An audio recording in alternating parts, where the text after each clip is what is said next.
got a role to play, not only to resolve the dispute that is created by that appeal, but also to bear in mind at all times that it has got another duty, which is the duty to make the direction of the law and the direction of the flow of our jurisprudence. So in that regard, when making that decision, the Supreme Court should always be aware that it has got an underlying responsibility to make law. In fact, I might say that when the Supreme Court sits to determine an appeal, it must be borne in mind, as I have said earlier on, firstly that it has to correct errors, and second, that the moving edge of our jurisprudence requires that the Supreme Court should, from time to time, be involved in making that direction where the jurisprudence of the country is headed. So in short, that would be my response to that question.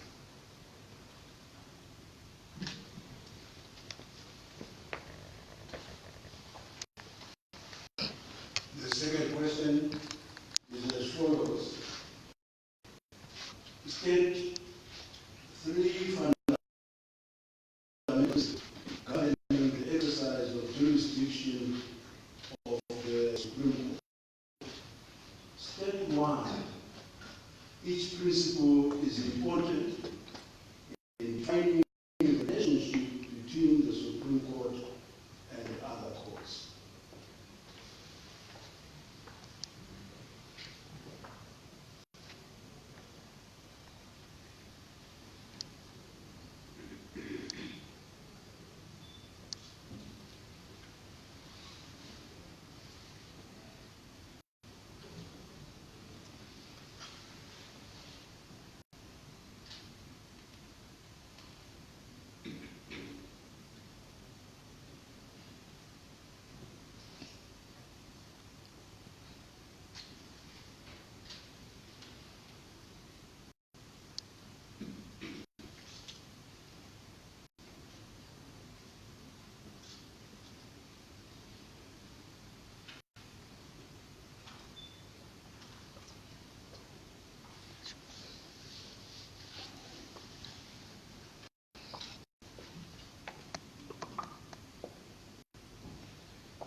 Yes, we are waiting.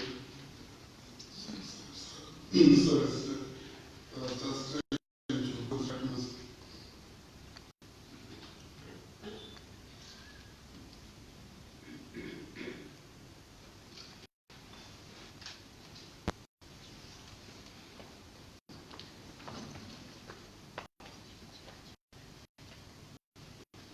Yes, in the exercise of jurisdiction, the Supreme Court is,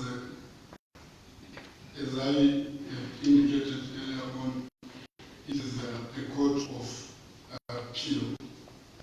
It, first and foremost, it receives objections from the inferior court, be it the High Court or any other inferior tribunal in accordance with the rules. In that regard, when the Supreme Court sits in determining that appeal, the other important principle is that the Supreme Court is confined to the record of proceedings or the record of the facts that would have been determined or recorded or found by the court of first instance. And thirdly, the Supreme Court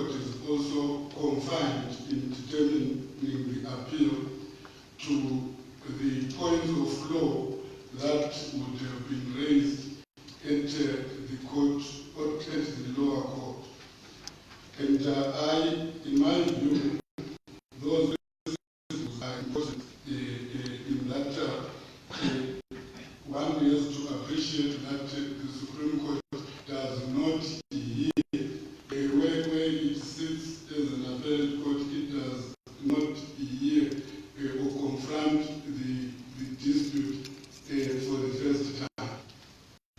What happens is that it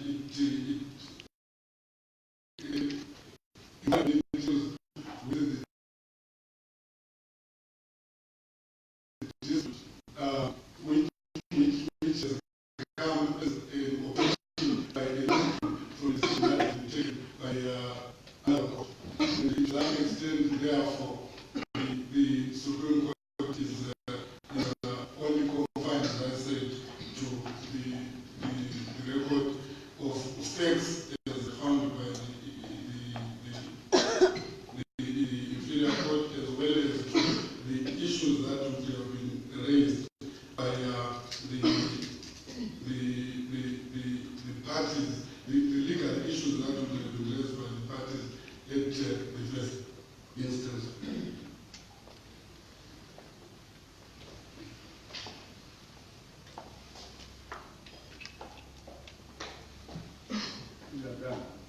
Yes. The third question is as follows. Why is it necessary that each member of the bench sitting to hear and determine a case in the Supreme Court be fully prepared for the case? If appointed to the Supreme Court, how do you intend to manage a situation where you hold a different opinion on a question of law from the other member of the bench with whom you set to hear a case?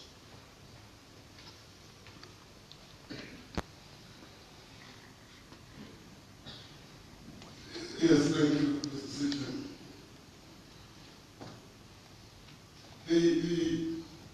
The requirement for preparedness for any hearing is quite fundamental.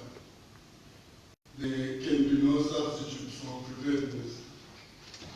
That is why it is necessary that a judicial officer should be hardworking. A judicial officer should at all times read the record and should also read on the law that governs a particular dispute. There can really be no substitute.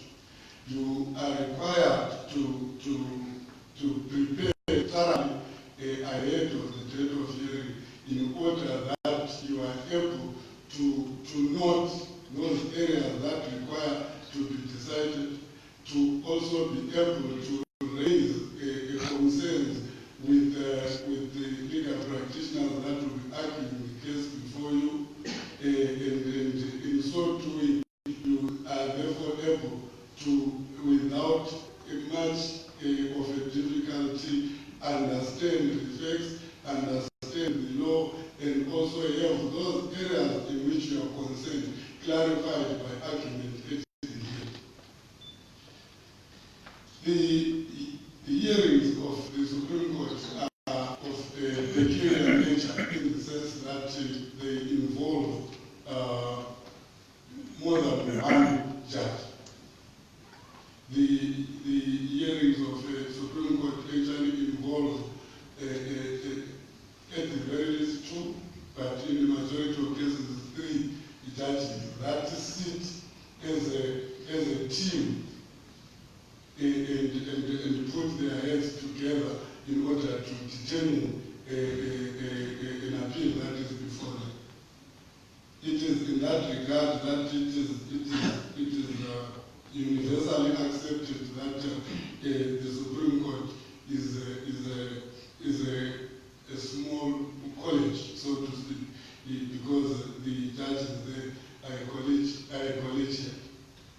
So in that regard, through human experience, it is expected that because you have three people sitting as a court. They bring to the hearing different perceptions. They bring to the hearing different logic and all other fundamentals that come with each individual judge. For that reason, it is to be expected that a judge sitting in a collegial setup might differ with the other judges of that court. The beauty, however, about that kind of team setup is that with time and as you work together, because of that interaction, you are able to understand each other. The judges of appeal always deliberate, they always interact, they confer with one another on the facts, on the law, at the end of argument, and where, in my view, of course not everybody in the Supreme Court, but looking at it from outside, in my view, where they honestly consider the facts and honestly apply the law and honestly apply logic in seeking to resolve the matter. One would want to believe that the gap between individual judges has to be narrowed in one way or the other. Where the gap is not narrowed because one of the judges feels strongly that they want a different view. The principle of collegiality accepts that you can dissent.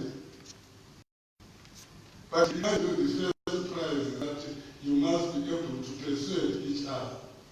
You must be able to criticize the views of others to such an extent that you may hold common ground. Where you may hold common ground, then one of the judges is able to write the judgment to which the others will concur. I also take note of the fact that one of the judges may actually end up concurring, agreeing with the conclusion, but disagreeing with the method of reaching the conclusion, in which event that judge will produce a concurring judgment. A concurring judgment being that you have your own formula of arriving at the conclusion, but the same conclusion. Where, unfortunately, because of strong views, you still hold the view that even the conclusion you do not agree with. There is absolutely nothing wrong with being able to then dissent or write a dissenting judgment. In which event the decision of the court shall be the decision of the majority. So, if I'm appointed to the Supreme Court, I do not expect that there will be so many instances of divergence in views with the other judges, because for a start, these are people, the majority, if I look at the Supreme Court bench, the majority of them are people that I have worked with before. In fact, I think almost 90% of those Supreme Court justices are people that I have worked with before, and I know and have related with them very well. The few that I have not worked with are perhaps so much of my seniors that I do not anticipate that there will be a problem working with them either, because there hasn't been up to now. But in that event, maybe I might also state that while I'm on that point, that you find that I have in the past been able to sit with others as a rating judge of the Supreme Court at the Supreme Court Secretary in Blawayo. I know how they approach